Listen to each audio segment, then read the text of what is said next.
the whole point of discipline is to teach. And so kids have to be in a state of mind in which they can actually learn, which is the green zone, right? And so if our job as disciplinarians is to teach and build skills so that they become self-disciplined, and if their job in the discipline moment is to learn so that they can do something better the next time, we really have to be in the green zone, and the child has to be. So we can ask the question like, is my child ready to learn, and am I ready to teach?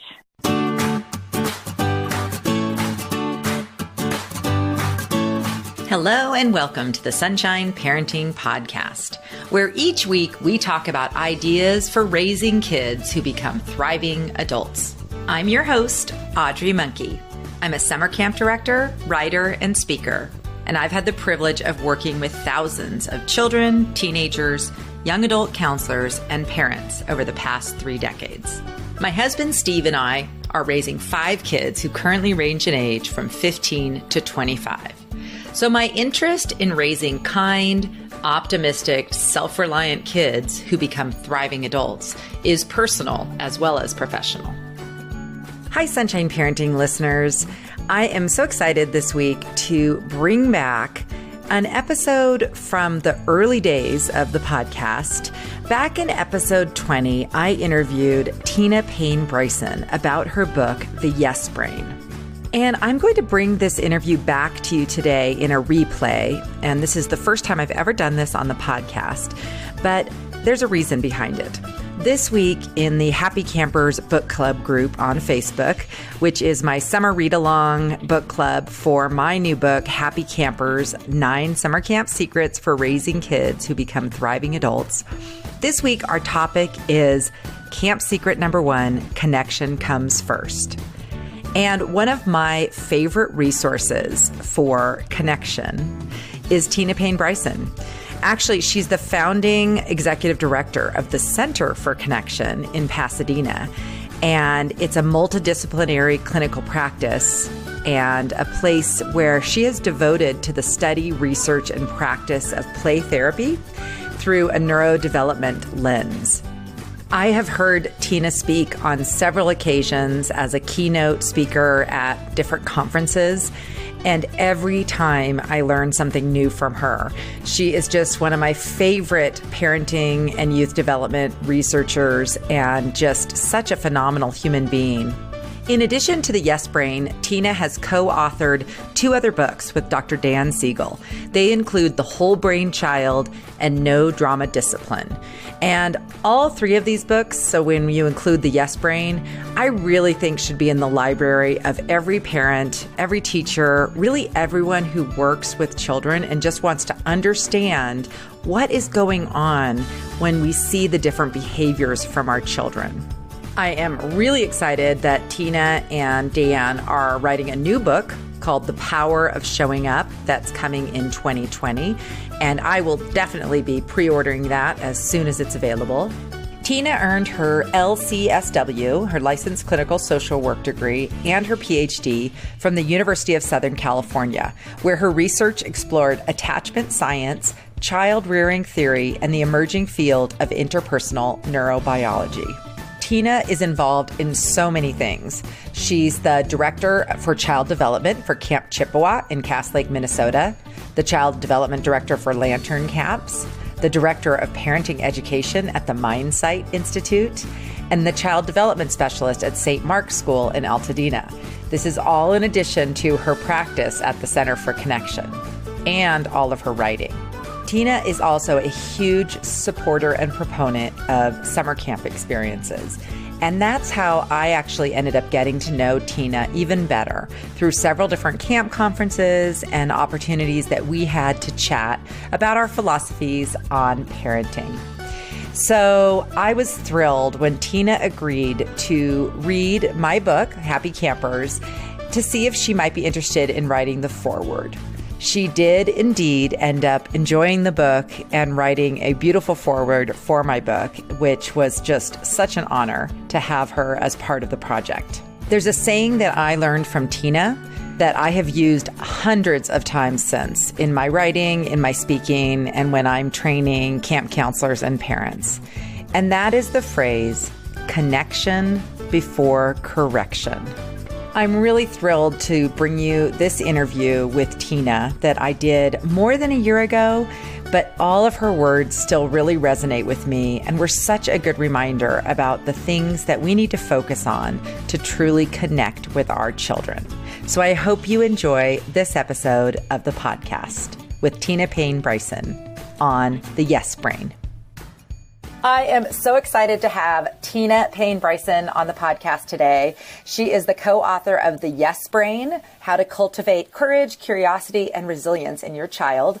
She's co-authored this book with Daniel Siegel, and this book is just phenomenal. I heard Tina speak at the Wake Conference back in November, and we did a Facebook Live video interview when I had just heard her give the keynote and some of the key ideas from the book. But now I've had the opportunity to read it, and I just cannot recommend this book more highly. So Tina, welcome to the podcast, and thank you so much for being here. Thank you so much, Audrey. It's always so fun to get to talk with someone like-minded, and it thrills me that you love the book. And I'm so excited to get to share some of the ideas and talk about them together. Yes, for sure. So to start with, why don't you just explain what a Yes Brain is? Yes. Okay. So here's the deal. The brain is either in a receptive state or it's in a reactive state. So we're calling those states a yes state and a no state, or a yes brain and a no brain. So a yes brain is one that is open and receptive and resilient. It's one that even when something is really hard, we're willing to stick with it. We're willing to kind of push through and stay calm enough on the inside so that we can be curious and creative and really handle ourselves well, even when things are not going well. A no brain, on the opposite side of that, is a brain that is shut down, rigid. It's kind of like when we think about those times when our kids are unwilling to try something new, or they're really hard on themselves, or they're full of fear or anger and they're reactive and lash out. So it can be kind of an internalizing thing where they're hard on themselves, overly perfectionistic or rigid, but it can also be an acting out, kind of being unkind to others. So one of the ways to think about this, a yes brain is one that is open and resilient in the world, and a no brain is one that is shut down and reactive in the world. Yes, and I think one of the things I really love about your book, I know it's a parenting book, but it's actually, I would just call it a people book. You could actually read this book no matter who you are, and you present it very well. But basically, as I'm reading it, I just felt, okay, I can still learn about my own yes brain. Adults still struggle with these things. We all have those things that trigger us into our no brains, and we say and do things that we wish we hadn't afterwards. And one of the things, why don't you talk a little bit about the format of the book and how, you have both the cartoons that we can actually show our kids, and you have the section for adults as well. Yeah, so one of the hallmarks of all of our books that we are so proud about, that we get great feedback about, at the end of the book is a refrigerator sheet. So the whole kind of big ideas of the book, the summary and the main bullet points, are in a refrigerator sheet so that you can kind of like make a copy of it and, just reference it. Because I don't know about you, but I read a book and maybe I love the book and I'll take a handful of ideas, but those ideas don't always stick with me for very long. So that's a way to kind of help that become a part of who we are and how we think. So the way the book is set up is there are 4 fundamentals of a yes brain. And so we can talk about that in a moment if you'd like. But we kind of hit each of those 4 fundamentals. And within each of those chapters, we have a section that is really about how we think about this in terms of a child that we're helping build a yes brain with. And then there's also a section called Our Own Yes Brains, basically thinking about our own mind and the way that we respond in the world. And then there's a section for kids with all kinds of cartoons so we can teach them about their own brains and the kinds of situations they might find themselves in. And my favorite thing about that, the cartoons for the kids, which, by the way, are great for adults too, is that they give kids actual tools that they can use to help them have more of a yes brain approach in the world. Mm-hmm. It is so, so good. And I'm going to go slightly off topic, but it's not off topic for you and me because we talk about this a lot. So in terms of thinking about summer camp, which I know you're a big proponent of summer camp and just love the experience of it. You have a couple of different examples that you talk about in the book, but I loved especially there's a part where you explain the red zone, the green zone, and the blue zone, and about how being brave is really hard, but it's one of the ways that you expand your green zone. So can you talk a little bit about that, especially for how parents, especially if you have an especially fearful kid who seems to not very often have their yes brain. What are some of your ideas for parents that you share? Well, this green zone stuff is so powerful. And as you know, I do training at different sleepaway camps for staff, and I actually teach them about the green zone. And the green zone is really a yes brain state. It's really kind of like you think about your whole nervous system and how when you get really afraid or angry or you're having a really hard time, you're more in a reactive state. You feel it in your body. Your heart beats faster, your muscles tense up, or those kinds of things. And we would call that the red zone. And the blue zone is also a reactive state where our nervous system is kind of turned down too far, where we're kind of in more of a collapse or a kind of helpless, floppy kind of state of mind. And actually our bodies do that as well. Our blood pressure and respiration even slow down. But when we're in the red zone or in the blue zone, we are in a reactive state and we can't really handle ourselves well. We're not really being resilient in the moment. So the green zone is the state where, this yes brain state, where even if things are frustrated or scary or really fun or whatever it is, that we are kind of balanced within our bodies and in our minds so that we can be, the most resilient and curious and creative and good problem solvers and all of that. When I talk to parents and educators and clinicians and camp counselors, I talk about how we can think about our goals as caregivers of other children, but even of ourselves, that really we can think about our goals as to help a child or help someone else when they're outside of the green zone, when they're in a reactive state, to get back into the green zone. And our second goal is to expand the green zone over time. So this is sort of a survive and thrive kind of mentality, right? In the moment, we want to help them get back into the green, that survives. And then we want to build that capacity so that they can handle and have even bigger window of tolerance for difficult things. So when we have kids who, of course, naturally and expectedly might feel resistance and even specific fears around leaving home, and this is all very natural and normal, besides kind of explaining to kids that, that's a normal, healthy feeling, that also that what's really cool is that we can do hard things and that we can actually practice, sleeping away at other people's houses or having those kinds of separations. Now, here's the key. The key is we want to find out specifically what the fears are. So, a kid might say, I'm not going to sleepaway camp. I'm terrified of going to camp. I'm not going. But when you approach the child with your own yes brain in a very curious, open state, instead of saying, of course you're going. We paid all this money. You have to go. Everyone else is going, which is kind of shaming, or we come up with these responses. To approach with curiosity and say, when you think about what worries you the most, what is that? And oftentimes it's something very specific, like, what if I can't find the bathroom at night? Or something like that, where you can do some really creative problem solving and thinking, oh, well, that's okay. Of course you're worried about that, but we can solve that. That's something we can figure out. So you want to give them specific tools.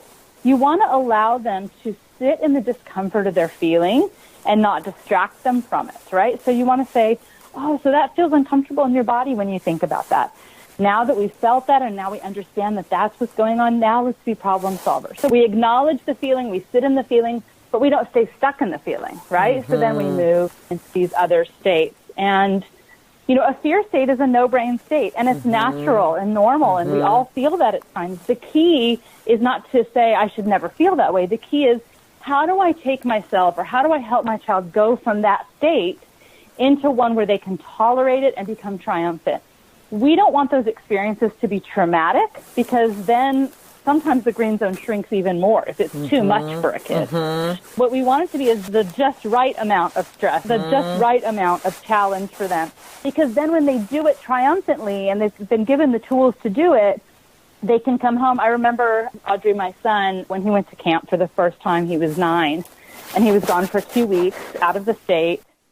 And he came home and he was very homesick. And he said, Mom, that was the hardest thing I've ever had to do in my whole life. And then he got this little smirk on his face. He said, and I did it. And so that experience of going away to camp and sitting in those difficult feelings where we weren't there to rescue him from them. He had plenty of support and connection and all that to make it a safe enough experience for him. But what happens is that feeling that difficult experience and facing that adversity allowed him to expand his capacity and that knowledge of himself that he can do. He did something really hard and he was successful at it. Mm-hmm. That's such a great story, but it's really hard for parents, as you know, because you've worked with a lot of them. It's so hard to know, is this going to be too much for my child? What is too much? And how do you, each child's different and, where their green zone is kind of naturally and, how to expand it. So that is one of the things, but I love that. One of the things that you really talk about a lot, and it really hit home for me, that we all know this, I think we should know this, but we all need to be in the green zone. We as parents and our kids, whenever we're trying to talk about really any of these things. And I think we often try to engage our kids in the moment when one or both of us are upset and not in the green zone. And those conversations never work out. So never go. No. So what are some of your suggestions, I guess, for parents who just in how to handle those emotional times when either your child is in the red zone or you're in the red zone or both of you are? How do you counsel people and what do you share in the book about kind of promoting getting into the green zone before you have those parenting conversations? Yeah, I think this is so key. And it's actually, very much connected to what we talk about in the No Drama Discipline book as well, that the whole point of discipline is to teach. And so kids have to be in a state of mind in which they can actually learn, which is the green zone, right? Mm-hmm. And so if our job as disciplinarians is to teach and build skills so that they become self-disciplined, and if their job in the discipline moment is to learn so that they can do something better the next time, we really have to be in the green zone and the child has to be. So we can ask the question like, is my child ready to learn? And am I ready to teach? Or, in the moment, if it's not a discipline moment, to say, is my child ready to be a problem solver? Or are they ready to kind of be resilient? And a lot of times when they are falling apart, whether they're shut down like a blue zone or they're reactive in the red zone, the number one thing I would say, it's actually the opening story in the book. So the opening story in the book is about these children who are in this river. And it's a made-up story, so no one has to worry about the children. That there's these children in the river, and they're traveling downriver. And as they travel downriver, they begin to really struggle. And so all of these adults come and start trying to pull them out to save them and help them survive. And at one point, one of the adults leaves and starts to walk away, and the other adults say, "Where are you going? We need you here. These children are really struggling. You have to help us or they're not going to survive." And the person says, "I'm going upriver to find out where they're falling in." I really love that story because a lot of times the work we do as parents is that downriver work in the moment. It's a survive moment. Our child is falling apart. We're falling apart. Whatever is going on, we're just trying to get through. Or we're really worried about our child. Something's really going on with them. And then other times our work as parents is more upriver work where we're thinking about how do we get things on the right path and how do we build skills so that they will be resilient. So the truth is that most of the time our work as parents is doing both at the same time. And what I would say is that if you're in the moment, your child's falling apart, they're kind of traveling downriver and you're just trying to survive, how do you get them back into the green zone? The number one thing we can do in that survive moment is connection and empathy. And here's why. A no-brain state, a reactive, where we're just completely, not thinking clearly, our nervous system is actually in a state of stress response, as if something threatening were actually happening. And the thing that calms our nervous systems down more than anything and allows us to return to kind of that calm green zone state is safety and connection. And so, even if and sometimes red zone behavior states of mind lead to really bad behavior, your kid slamming a door, being disrespectful or something like that. So even if it looks like bad behavior, the quickest thing to calm the nervous system down is empathy and connection. So something like, "Oh, buddy, you're so," let me give a specific example. So I was working with this family. They had a son who lived in the red zone. He had some other things going on. He had some sensory processing challenges, but he kind of lived in the red zone. And what would happen is the red zone becomes contagious. So he would get really reactive, mom and dad, there was a lot of yelling and a lot of chaos and all of this stuff. And so when I was talking to the parents, I said, when he is in that state and he's screaming and yelling at you, and you scream and yell back, both of you are triggering each other's no-brain states because the brain cares, number one, about safety. And if you're screaming at someone, you're basically threatening them. And so when our brains detect threat, we go into a reactive state in order to survive. All our fight, flight, freeze stuff comes on. So I coached this family to instead, even when the parents felt like going a red zone and even when the parents felt like yelling, is to really slow things down. And so what I actually coach these parents to do, and this is one way we can bring in empathy and connection, is to sit in a really relaxed posture below the child's eye level. So the child is, standing or sitting or whatever. If the parent just sits on the floor in a relaxed posture, and people do this sometimes instinctually without knowing the science, is to sit in this relaxed posture and to, number one, stop lecturing and say something empathetic like, oh, buddy, you're so angry right now. You're having such a hard time. I can see how upset you are. So just that. And then the second part of that is to say, I'm right here with you. And, just that empathy piece of just saying, I see you, I see how hard it is for you right now, and I'm right here with you. Just doing that allows the child to feel safe and allows their nervous system to go into a state of connection, and it actually reintegrates the brain and allows them to be sane again. And I think, this is not just a nice thing to do for our children. There's two really important things that are happening when we can do something like that. And we don't have to sit on the floor. That's just a really effective way to do it because it tells the other person's brain really quickly, that this person's not threatening, is not going to be a threat. But something really important happens, and this is such a strategy for parents too. I know from my own experience and in working with lots of other parents, counting to 10 never worked for me. I still would yell at the end of 10, It just didn't work for me. But movement helps release some of that red zone energy.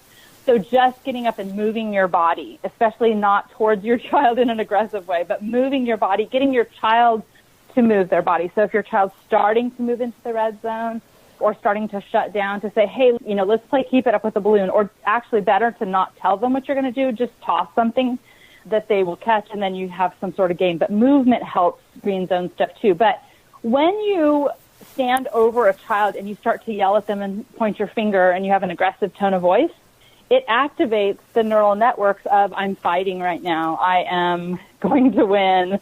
I am going to be threatening.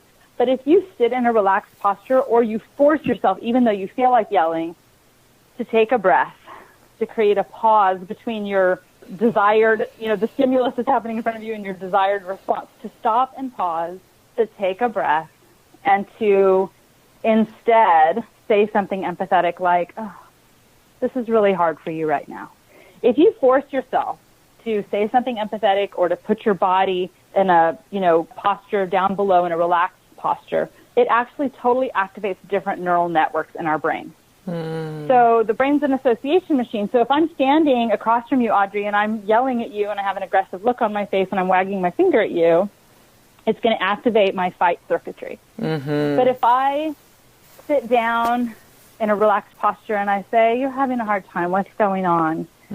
A totally different set of circuitry gets activated. And so that is one of the best things we can do as parents when we feel like we're in the red zone, is to kind of activate a different neural network by how we move our bodies, by how we talk and use our voices. But if we can't get there, if we're too red, it's better to say, I'm too upset to interact with you in a respectful way. I'm going to go calm down, and to model that for our children. And to just go and take some time to calm our own nervous systems down. Oh, absolutely. I mean, first of all, I could just listen to you sharing your wisdom all day because everything you say, I'm just like, yes, that is so true. So a couple things. We have to kind of wrap this up because we're getting close to the end of a time. But I really want you to share, first of all, where people can find your work. And especially, I know people in the Los Angeles area, just talk a little bit about the Center for Connection as well.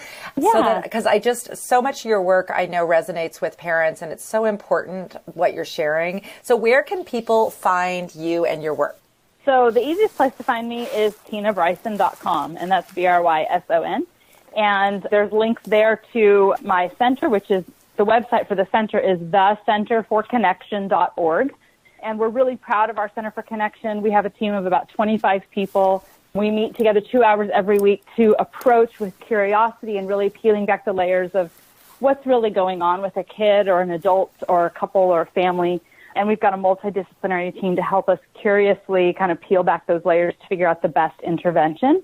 So, and I've got, on my website, I've got tons of articles and little videos, a newsletter they can sign up for, and links to my Facebook and Twitter page. So it's easy to find me. Okay, perfect. Well, I find you all the time, so I know that they can too. So all of your books are fabulous. I had a conversation I was talking to some parents at a football game this fall at my kids' school, and I said, so what are you reading? And they both laughed and said, oh, we don't have time to read. And I remember thinking, oh my gosh, I guess not all parents read, like I do. But I want to say, you shared with me before that the Yes Brain is going to be an audiobook as well. So maybe people who don't want to read could listen to it. But I will also say that this book is not a long book. It's very undaunting. So it's supposed to be it's, all of our books, especially this one, even the shortest of the three, are written with like the exhausted, blurry-eyed parent in mind, and they really are quick reads. Oh, it's fabulous. I mean, and so I just want to say that even for people who aren't normally reading parenting books, this one I really recommend. It has lots of great cartoon pictures, and like you said, the refrigerator sheet. It's a very friendly read. And like I said, I feel like it was also a self-help book for myself as I read it. I was going through and thinking about it both as just a person, how helpful it all is. So Tina, thank you so much for the work that you're doing and what you're sharing. I just can't recommend this book enough. I want all of the Sunshine Parenting listeners to read it themselves so we can continue the conversation around these great ideas that you share in the book. Well, I love what you're doing in your work as well, Audrey. And I think, your camp has a yes brain approach to child development. And so it's just so lovely to interact with someone who embodies and works from this place. And so it's always such an honor to get to visit with you. Well, thank you so much for your time today, Tina. And I'm sure we will have to connect again because there were about 5 other things that I wanted you to talk about today, but we didn't have time. So we'll do it again sometime. Thanks again for being on. Always such an honor to get to visit with you. Thank you so much for joining me for this episode of the podcast and my interview with Tina about her book, The Yes Brain. I will definitely get Tina back on soon to talk about her upcoming book. You can find links to Tina and her books and all of her work on my website at sunshine-parenting.com. Search for episode 95. If you're interested in learning more about Happy Campers and the Summer Read-Along and Book Club, visit happycampersbook.com for more information. If you enjoy the Sunshine Parenting podcast, I would really appreciate it if you would take a moment to write a rating and review on iTunes so that other people can find out about Sunshine Parenting. If you do put in a review in iTunes and send me an email to let me know, I will put you in the drawing for a free copy of my book, Happy Campers. Just send me an email at audrey@sunshine-parenting.com with a copy of your review so that I know who you are and can send you the book if you win the drawing. This podcast is a proud member of Parents on Demand, a network of high-quality shows for families just like yours. Download our free network app on Apple and Android and listen to your favorite episodes on the go.